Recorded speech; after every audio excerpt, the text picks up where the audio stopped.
देश का दिल कहे जाने वाले मध्य प्रदेश ने न सिर्फ अपने प्यार की बदौलत लोगों का दिल जीता है, बल्कि अपने पराक्रम और साहस की बदौलत देश को आजादी दिलाने में बड़ी भूमिका भी निभाई। ऐसे मध्य प्रदेश का राजनीतिक और ऐतिहासिक महत्व को बड़े फ्रेम में समझना है तो सबसे पहले महाकौशल को जानना होगा। नमस्कार, मैं हूं शुभेंदु सिंह और आप देख रहे हैं महाकौशल का सियासी गणित। यूं तो प्रदेश का हर एक इलाका बड़ा जरूरी होता है, लेकिन कुछ ज्यादा खास होते हैं। इनमें से एक है महाकौशल, मध्य प्रदेश का वो हिस्सा जिसका नाम जब भी लिया जाता है तो बड़े अदब से लिया जाता है।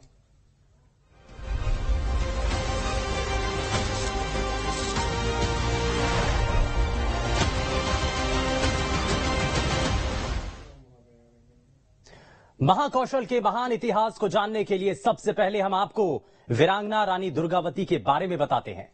साहसी रानी के वीरता के किस्से मध्य प्रदेश में ही नहीं बल्कि पूरे देश भर में बताए जाते रहे हैं, लेकिन आजादी के बाद से कुछ राजनीतिक कारणों से इनके नाम की चर्चा उतनी नहीं रही जितनी होनी चाहिए थी।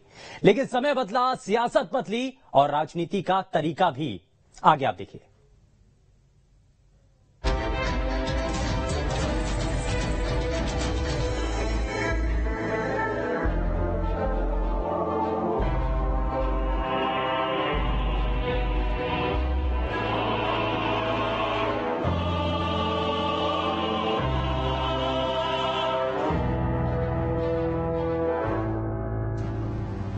मध्य प्रदेश में इस समय राजनीति की धुरी आदिवासियों के इर्द गिर्द घूम रही है। यानी आदिवासियों की शरण में अब सभी दलों के नेता हाजिरी लगा रहे हैं। प्रधानमंत्री से लेकर गृह मंत्री तक और प्रियंका गांधी से लेकर सूबे के बड़े नेता तक आदिवासियों को साथ लाने के लिए हर संभव कोशिश कर रहे हैं। एक तरफ कांग्रेस गोंडवाना से गठबंधन कर इस परंपरागत वोट बैंक में अपना खोया जनाधार फिर से तलाश रही है, तो वहीं जयस का बीआरएस में बदलना राजनीतिक दलों को टेंशन में डाल रहा है। आप इसको कुछ ऐसे भी समझ सकते हैं कि प्रदेश की 100 से ज्यादा सीटों का नतीजा इन्हीं आदिवासियों के हाथों में है। आखिर पूरे प्रदेश की सियासत आदिवासी शरणम गच्छामी क्यों नजर आ रही है, इसको समझने के लिए आपको थोड़ा फ्लैशबैक में जाना होगा। तो चलिए आपको लिए चलते हैं आज से कई 100 साल पहले, जब मध्य प्रदेश के इतिहास में गोंडवाना साम्राज्य का बड़ा प्रभाव था, जहां वीरांगना रानी दुर्गावती की वीरता के किस्से नारी शक्ति के अद्वितीय उदाहरण के रूप में मिलते हैं। रानी दुर्गावती का किला आज भी उनकी वीरता की कई कहानियां सुनाता नजर आता है।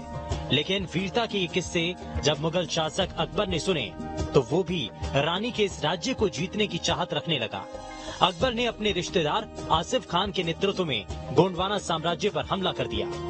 युद्ध में मुगलों को भारी नुकसान पहुंचा, लेकिन संभावित हार को देखते हुए रानी दुर्गावती ने अपना बलिदान दे दिया। देखिए, महाकौशल का अगर राजनीतिक इतिहास आप टटोलेंगे तो वो रानी दुर्गावती के काल से ही शुरू हो जाता है, जब गौड़ों की राजधानी रहा है ना, गौड़ों का साम्राज्य इस इलाके में रहा। रानी दुर्गावती हैं, शंकर शाह, रघुनाथ शाह हैं, उसके बाद रानी अवंतीबाई हैं। तो इस तरह से एक बहुत समृद्ध इतिहास रहा। लेकिन आजाद भारत के बाद 1952 से महाकौशल राजनीति में बहुत सक्रिय रहा। यहाँ पर आदिवासी, दलित और पिछड़ों के, उसके अलावा ब्राह्मणों के बड़े दिग्गज नेता हुए हैं। ये था रानी दुर्गावती का पराक्रम और युद्ध कौशल, जिसने उनको हमेशा के लिए अमर कर दिया। जब कभी भी महाकौशल के इतिहास की बात होती है, तब महान वीरांगना रानी दुर्गावती का जिक्र होता है। और अब आप गौर करिए आज के राजनीतिक दलों की सियासत की, जिसमें आधी आबादी को साधने के लिए बड़ी घोषणाएं इसी महाकौशल की धरती से होती हैं, क्योंकि ये रानी दुर्गावती की धरा है। लेकिन इतिहास के पन्नों में कुछ और भी नाम हैं, जिनको राजनीतिक दल बेशक भूल गए हों, लेकिन गोंडवाना के लोग कैसे भूल सकते हैं। हम बात कर रहे हैं गोंड राजा शंकर शाह और उनके बेटे रघुनाथ शाह की। हिंदुस्तान को अंग्रेजों की गुलामी से आजाद कराने के लिए यूं तो लाखों वीरों ने अपना बलिदान दिया। हिंद की आजादी के लिए कुछ ने अपने प्राण गंवा दिए तो कुछ ने अपना सब कुछ न्यौछावर कर दिया। लेकिन कुछ वीर ऐसे थे जिनकी आवाज ने अंग्रेजों के होश उड़ा दिए। इन्हीं में से एक थे गोंडवाना वंश के राजा शंकर शाह और उनके बेटे रघुनाथ शाह। यानी संस्कारधानी के लिए दी जाने वाली आहुति में रानी दुर्गावती का बलिदान आखिर नहीं था। गोंड राजा शंकर शाह अपनी राजधानी गढ़ा जबलपुर में रहा करते थे। यहाँ भी अंग्रेजों की फौज तैनात थी। अंग्रेजों की फौज में भारतीय सिपाही भी तैनात थे, लेकिन उनमें भी आजादी के लिए खलबली थी। साल 1857 में जबलपुर में तैनात अंग्रेजों की 52वीं रेजिमेंट का कमांडर लो क्लार्क बहुत क्रूर था। वो छोटे राजाओं, जमींदारों और जनता को बहुत परेशान करता था। इसी दौरान बैरकपुर में मंगल पांडे आजादी के लिए कदम उठा रहे थे। उधर राजा शंकर शाह ने भी अंग्रेजों के अत्याचारों का विरोध करने का फैसला कर लिया। राजा के पास इतनी सेना नहीं थी कि वो अंग्रेजों से युद्ध कर सकें, लेकिन शंकर शाह ने अंग्रेजों से लड़ने के लिए सामाजिक अभियान चलाया और लोगों को अंग्रेजों के खिलाफ खड़ा करने के लिए अपनी कविताओं के जरिए विद्रोह की आग पूरे राज्य में सुलगा दी। लेकिन 14 सितंबर 1857 को क्लार्क ने अचानक घेराबंदी कर राजा शंकर शाह और रघुनाथ शाह को गिरफ्तार कर लिया और दोनों को तोप के मुंह से बांधकर उड़ाने की सजा सुनाई गई। राजा और राजकुमार की इस निर्मम हत्या के बाद आजादी की लड़ाई खत्म नहीं हुई, बल्कि ये आग और तेजी से भड़कने लगी। नतीजा ये हुआ कि 1857 में हुई इस घटना के बाद पूरे गोंडवाना साम्राज्य में अंग्रेजों के खिलाफ बगावत शुरू हो गई। शंकर शाह, रघुनाथ शाह के बलिदान ने लोगों के मन में अंग्रेजों के खिलाफ एक ऐसी चिंगारी को जन्म दिया जो बाद में शोला बन गई। लेकिन हैरानी की बात यह है कि इन वीर सपूतों को इतिहास के पन्नों में जो जगह मिलनी चाहिए थी वो आज भी नहीं मिल पाई है। देखिए, मुगलों के खिलाफ रानी दुर्गावती का इतिहास बहुत मजबूत इतिहास है। उसके बाद रघुनाथ शाह, शंकर शाह का जो इतिहास है वो अंग्रेजों के खिलाफ बहुत बड़ा इतिहास है। और रघुनाथ शाह, शंकर शाह को तो इसलिए बहुत ज्यादा मान्यता है पूरे आदिवासी पट्टी में कि वो हिंदुस्तान की ऐसी पहली घटना थी महाकौशल में, जो पूरे देश में पहली बार हुआ कि तोप के मुंह में बांध के बाप और बेटे को उड़ाया गया। इतिहास के पन्नों में दर्ज ये वो दास्तां हैं जिसको आज भी लोग अपना गर्व, अपना अभिमान मानते हैं। महाकौशल के इन महान शासकों का बलिदान कभी भूले नहीं भुलाया जा सकता है, लेकिन समय के साथ नेताओं के राजनीतिक चक्र में फंसे इन शासकों की वीर गाथाओं के किस्से वापस से अब गाए जाने लगे हैं। वापस से इतिहास के पन्नों में दर्ज उन सभी लोगों को सिर माथे लगाकर पूजा जाने लगा है। गांव की चौपाल से लेकर शहर के चौक चौराहों तक उनकी शौर्य गाथाओं का गुणगान किया जाने लगा है। अब ऐसा इसीलिए क्योंकि पावर पॉलिटिक्स के केंद्र में आदिवासी जो हैं। गोंड राजा शंकर शाह, कुंवर रघुनाथ के बलिदान दिवस पर बीजेपी कांग्रेस आमने सामने। बीजेपी और कांग्रेस के लिए पॉलिटिक्स का केंद्र बन चुके हैं आदिवासी। राजनीतिक पार्टियां 2023 चुनाव को लेकर सपनों को नई उड़ान देने में जुटे हैं। 18 सितंबर बलिदान दिवस के रूप में मनाया जाता है। राजनीति के जानकारों की माने तो सियासत में कुछ भी संयोग से नहीं होता है। 2018 के विधानसभा चुनाव में दोनों पार्टियों के बीच का अंतर 1.5% था। आदिवासियों की आरक्षित 48 सीटों में कांग्रेस जय साथ मिलकर 32 सीटों पर जीते।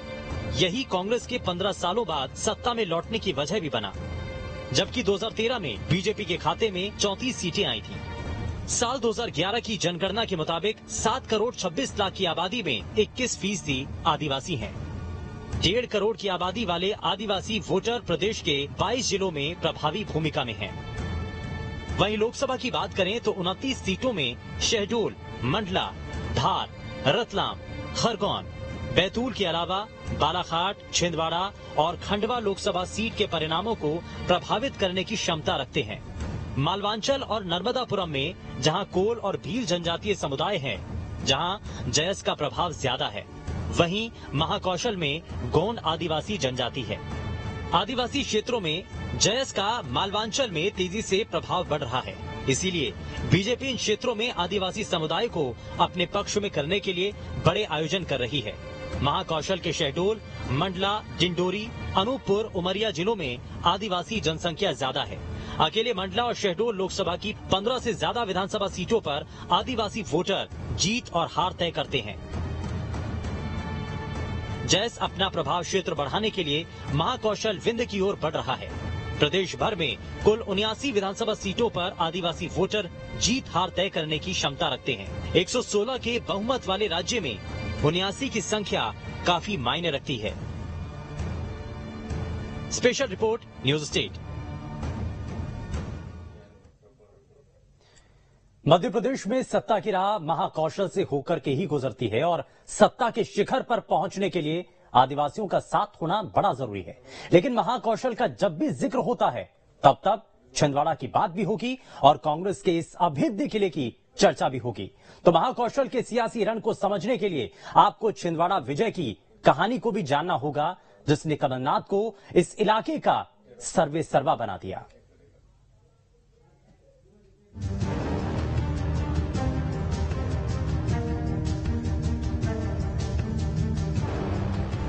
मध्य प्रदेश में छिंदवाड़ा विजय की राजनीतिक लड़ाई इस बार काफी रोचक और चौंकाने वाली हो सकती है। पूर्व मुख्यमंत्री और पीसीसी चीफ कमलनाथ की अभेद्य गढ़ छिंदवाड़ा को फतेह करने के लिए बीजेपी बड़ी रणनीति पर काम कर रही है, लेकिन कांग्रेस ने भी इसे काउंटर करने के लिए कई प्लान तैयार किए हैं। पहले समझते हैं कि बीजेपी के लिए छिंदवाड़ा विजय क्यों जरूरी है। दरअसल पिछले 12 लोकसभा चुनाव में 11 बार कमलनाथ या उनके परिवार का कोई सदस्य छिंदवाड़ा से सांसद चुना गया। अब इसमें 9 बार तो अकेले कमलनाथ छिंदवाड़ा लोकसभा सीट से विजयी हुए।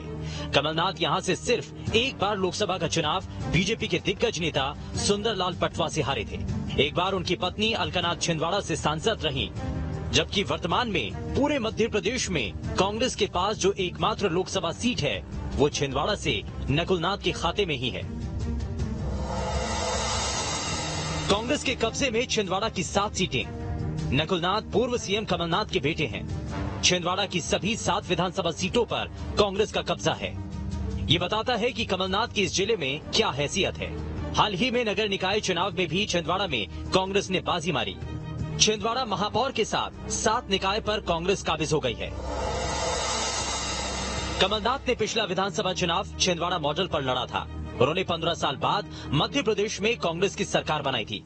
बस इसी वजह से बीजेपी की इस बार कमलनाथ और छिंदवाड़ा से 2-2 हाथ करने की तैयारी है। बीजेपी अब ये मिथक तोड़ना चाहती है कि छिंदवाड़ा विजय उसके लिए किसी सपने से कम नहीं है। कमलनाथ की तैयारी चौंकाने वाली हो सकती है। कमलनाथ शायद अगला विधानसभा का चुनाव न लड़े, इसके लिए नो कैंडिडेट प्लान भी तैयार किया गया है। इस प्लान के तहत छिंदवाड़ा सीट से नकुलनाथ को विधानसभा के टिकट देने पर चर्चा है। 4 दशक से छिंदवाड़ा पर कांग्रेस का कब्जा। 1980 से मध्य प्रदेश की छिंदवाड़ा सीट पर कमलनाथ का कब्जा है। लगातार 4 बार से चुनाव जीतते आ रहे हैं कमलनाथ। साल 1996 में हवाला कांड में नाम आने के बाद कांग्रेस ने उन्हें टिकट नहीं दिया, तो कमलनाथ ने अपनी पत्नी को चुनाव लड़वाया। कमलनाथ की पत्नी अलकानाथ चुनाव जीत भी गयी, लेकिन कमलनाथ ने अपनी पत्नी से संसद से इस्तीफा दिलवा दिया और खुद छिंदवाड़ा के उपचुनाव में प्रत्याशी बन गए। हालांकि इस चुनाव में कमलनाथ चुनाव हार गए थे। 38 विधानसभा सीटों वाला महाकौशल अंचल 2018 के चुनाव में सत्ता की चाबी के रूप में उभरा था, जिसने कांग्रेस को सिंहासन तक पहुंचा दिया था। 2013 में महाकौशल की 38 सीटों में से बीजेपी को 24, कांग्रेस को 13 और निर्दलीय को 1 विधानसभा सीट पर जीत मिली थी। लेकिन 2018 में महाकौशल ने उलटफेर भरे नतीजे दे दिए थे। बीते विधानसभा चुनाव में कांग्रेस ने यहां 24 सीटें हासिल की, जबकि 1 निर्दलीय के अलावा बीजेपी 13 सीटों पर सिमट कर रह गई थी। जानकार मानते हैं कि 2013 के मुकाबले 2018 में बीजेपी को यह झटका आदिवासी वोट छिटकने से लगा था। महाकौशल का जातिगत समीकरण समझना बेहद जरूरी है, क्योंकि महाकौशल में हर एक जाति राजनीतिक नजरिए से बेहद महत्वपूर्ण मानी जाती है। महाकौशल क्षेत्र में सबसे ज्यादा आदिवासी हैं। महाकौशल की 38 विधानसभा सीटों में 13 विधानसभा सीटें अनुसूचित जनजाति के लिए आरक्षित की गई हैं। वहीं 10 सीटें ऐसी हैं जिनमें आदिवासी वोटर अपना प्रभाव डालते हैं। आदिवासियों में सबसे ज्यादा गोंड, फिर कौल, झरिया और उसके बाद बैगा आदिवासी पाए जाते हैं। आदिवासी के बाद आता है मध्य प्रदेश में ओबीसी वर्ग, जो लगभग 50% है। महाकौशल क्षेत्र में भी ओबीसी बड़ा वोट बैंक माना जाता है। महाकौशल क्षेत्र के ओबीसी वर्ग में सबसे ज्यादा आता लोधी वर्ग, फिर कुर्मी, कौरव, अहिर यादव और फिर बाकी जातियां। महाकौशल का मुस्लिम समुदाय भी चुनाव में बड़ा फैक्टर माना जाता है। मुस्लिम समुदाय की बात की जाए तो उसमें सबसे ज्यादा पसमानदा वर्ग आता है। जो मुसलमानों में करीब 80% है, जिसमें अंसारी, रई, मंसूरी, रंगरेज और मुकेरी जाति आती है। वहीं खान, सैयद और कुरैशी भी बहुतायत पाए जाते हैं। इसके बाद बारी आती है महाकौशल के सवर्ण समाज की, जिनसे 2018 में बीजेपी का साथ छोड़ दिया था। फिर अनुसूचित जाति भी असरदार रही। जैन, सिख, ईसाई भी कई सीटों पर प्रभावी रहे हैं। यदि हम जातिगत समीकरण की बात करेंगे तो सबसे पहले ओबीसी आएगा, जिसकी मध्य प्रदेश में 51% आबादी है और मतदाता भी लगभग इतना ही है। उनके लिए 27% आरक्षण की बात की। राजनीतिक लिहाज से ही नहीं बल्कि ऐतिहासिक नजरिए से भी महाकौशल ने हमेशा अपनी एक अलग पहचान बनाई है। महाकौशल क्षेत्र से आने वाले जननायकों ने स्वतंत्रता संग्राम में अपनी आहुति दी थी। लिहाजा ऐसे जननायकों का नाम आज भी राजनीतिक पार्टियां भरपूर इस्तेमाल कर रही हैं। गोंड साम्राज्य की रानी दुर्गावती ने मुगलों से लड़कर स्वतंत्रता की अलग जगाई, तो राजा शंकर शाह रघुनाथ शाह को अंग्रेजों ने धोखे से बांधकर उनको तोप से बांध करके उड़ा दिया। आदिवासी क्षेत्रों में आज की रानी दुर्गावती और राजा शंकर शाह रघुनाथ शाह का नाम गौरव माना जाता है। और यही वजह है कि पिछले कुछ सालों से इन जननायकों को राजनीतिक दल लगातार अपनी राजनीतिक रोटियां सेकने के लिए इस्तेमाल कर रहे हैं। इधर कांग्रेस महाकौशल में अपेक्षा बनाम उपेक्षा का मुद्दा उठा रही है।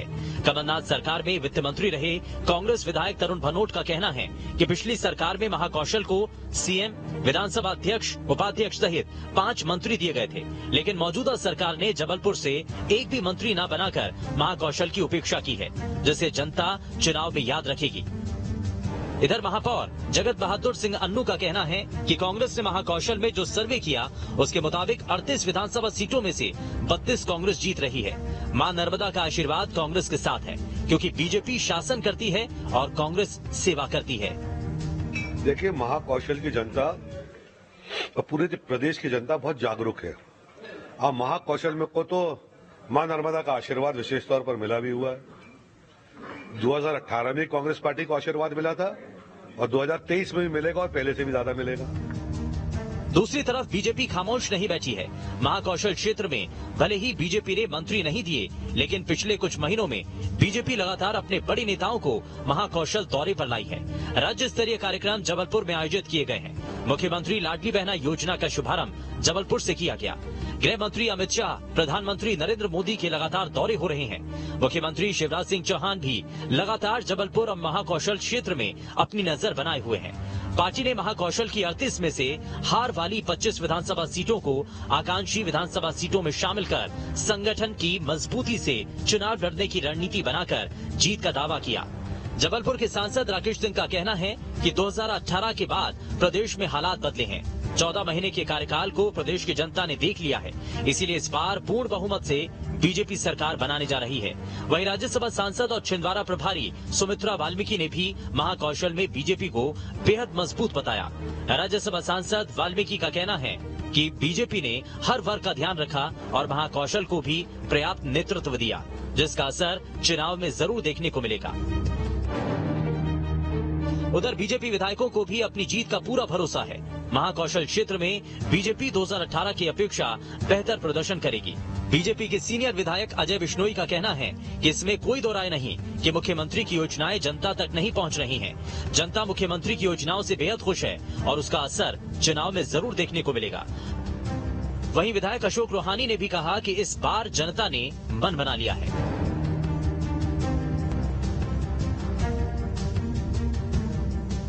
मुख्यमंत्री की योजनाएं जनता तक पहुंच रही हैं। जनता मुख्यमंत्री की योजनाओं से बेहद खुश है। दरअसल महाकौशल भी वो अंचल है जहां बीजेपी रूठे वोटर्स को मनाने की रणनीति पर काम कर रही है। इनमें आदिवासी जननायकों के सम्मान कार्यक्रमों के अलावा पेसा एक्ट लाकर आदिवासियों को रिझाने की पुरजोर कोशिश की गई है। इसके अलावा लाडली बहना योजना से बीजेपी ने आधे वोटर्स पर सीधे निशाना साधा है। हालांकि बीजेपी की इन रणनीतियों का मुकाबला महाकौशल से ही आने वाले कमलनाथ के सीएम फेज से होगा। लिहाजा महाकौशल का सियासी द्वंद्व इस बार देखने लायक होगा। यहां रुक रहे हैं एक छोटे से ब्रेक के लिए। आप बने रहिए न्यूज स्टेट के साथ। नमस्कार।